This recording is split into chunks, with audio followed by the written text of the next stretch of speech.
Hello，大家好，我係 Jerry。咁今日咧 video 咧就會做呢個港式醬汁嘅，包括咧就係我哋常見嘅茄汁、蒜蓉汁啦，同埋黑椒汁。咁喺做呢啲醬汁之前啦，我首先就會做一個麵撈嘅。麵撈啦，主要嘅作用咧就係將嗰啲汁啦就收到去結一結嘅，就好似我哋平時煮中菜咁啊，落嘅生粉水嗰個原理一樣嘅。咁因為呢一類嘅醬汁啦，就屬於豉油西餐嘅，所以今次啦我先整翻呢個麵撈啦俾大家睇嘅。咁麵撈啦就有兩個做法嘅，一個就係麵粉加呢個牛油去做，一個咧就係啦油加麵粉去做嘅。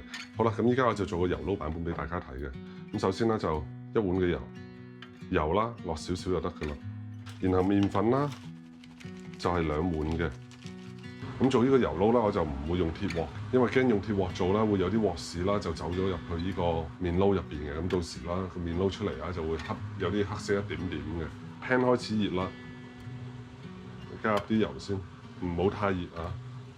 你若果唔肯定個油溫夠唔夠啦，就攞個溫度計出嚟啦去睇。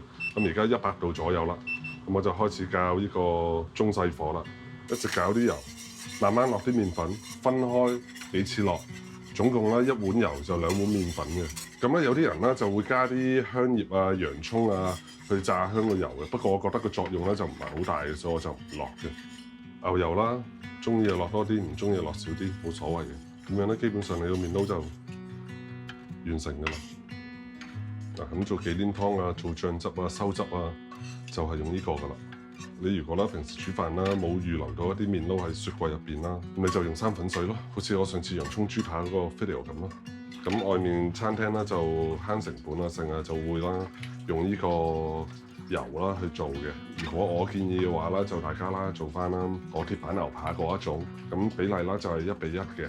做呢啲醬汁啦，主要材料啦都係有牛油、有白糖、茄汁、茄膏、醃汁同埋呢個雞湯嘅。咁如果你冇雞湯啦，就用水同埋呢個雞粉就 OK 噶啦。蒜蓉、葱頭、番茄、洋葱同埋黑胡椒嘅。咁第一個醬汁啦，我就會做呢個茄汁醬嘅。咁開火，燒熱個 pan，加啲油落去，放入啲紅葱頭。咁依家做呢個咧就係番茄汁嘅。咁啊加少少蒜蓉落去，少少黃油入去，然後喺呢度咧就加少少料酒，跟住啦我就會加入番茄膏1湯匙度啦。炒香嗰個番茄汁，炒香之後再加入啲茄汁。而家做呢個係番茄汁啊，就大概1湯匙度。醃汁半湯匙，高湯，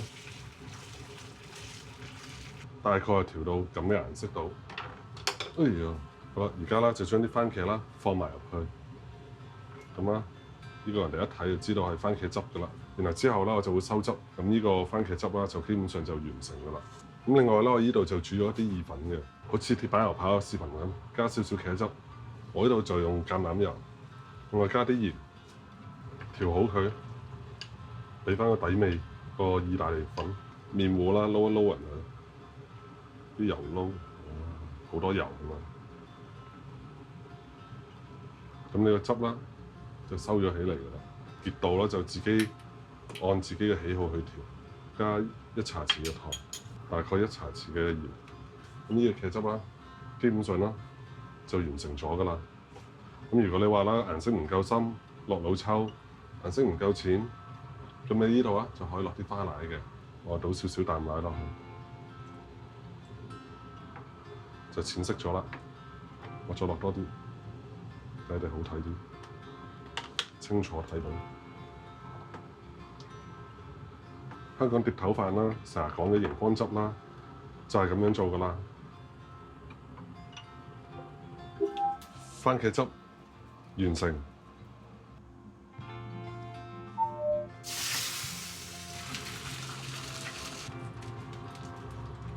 倒埋入啲番茄汁，咁樣一個簡單茶餐廳嘅鮮茄豬扒意粉啦，就做好啦。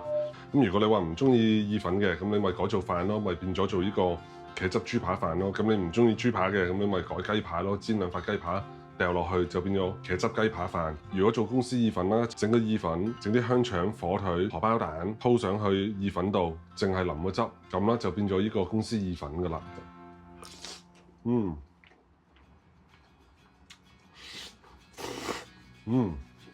好啦，跟住落嚟啦，就做呢個蒜蓉汁嘅。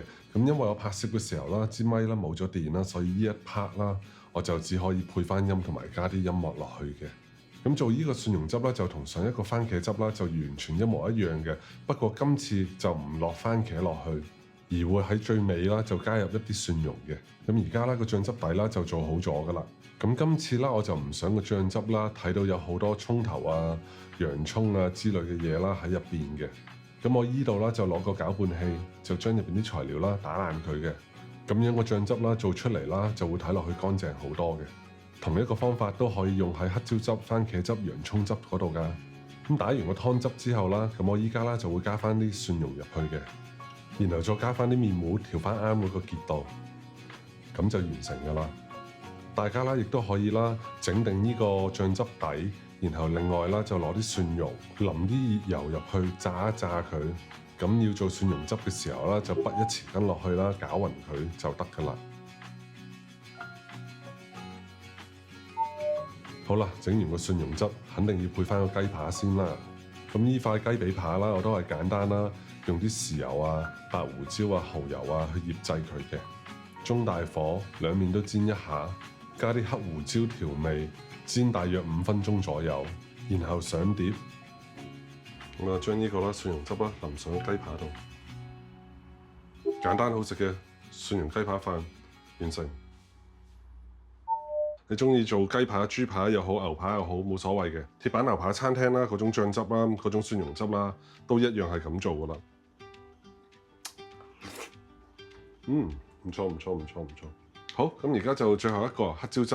嗱，咁我呢度就有啲黑椒嘅。黑椒啦，我就唔建議大家啦買呢種磨定好嗰啲黑椒嘅，我建議大家啦自己現磨啦會比較好嘅，會香好多嘅。烘一烘佢先，有幾多度？有幾多度？哎呦！啲黑椒你唔使怕燒窿㗎，唔會燒窿嘅。咁我都另外講一講啦，就洋葱葱頭都好啦。咁正常做汁啦，我就比較中意用葱頭嘅。因為洋葱嗰個味咧就會比較長嘅，咁如果你係中意洋葱嗰陣味咧，就可以用洋葱嘅。烘到啦，你感覺到咳啦就 OK 噶啦，加啲牛油落去炒，再香啲。加入茄膏、茄汁就1湯匙，喼汁啦就半湯匙到1湯匙。今次我加啲美極，等佢香啲。加1茶匙嘅糖。咁呢個步驟啦，而家我用洋葱噶嘛。唔落黑椒去做啦，就係洋葱汁㗎。咁而家我做黑椒汁啦，咁我落翻黑椒落去。黑椒要多，要夠辣，咁你食落去先開胃先好食。好啦，咁炒到咁上下啦，我有少少料酒落埋佢，唔少嘅。冇高湯嘅雞精3個茶匙。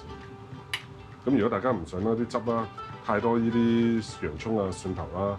咁你又可以啦，將佢啦擺落攪拌機度啦，打散佢嘅。咁我呢度落4茶匙總共。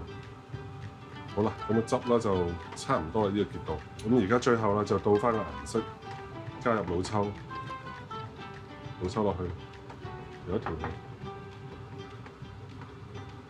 呢個茶餐廳成日食到嘅黑椒汁啦，就做好啦。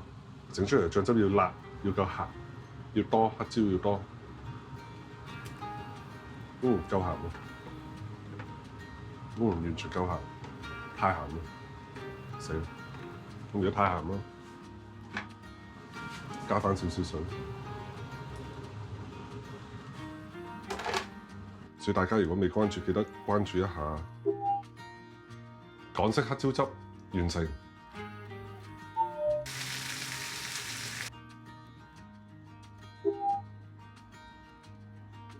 黑椒牛扒飯完成。喂，你做咩啊？我食㗎。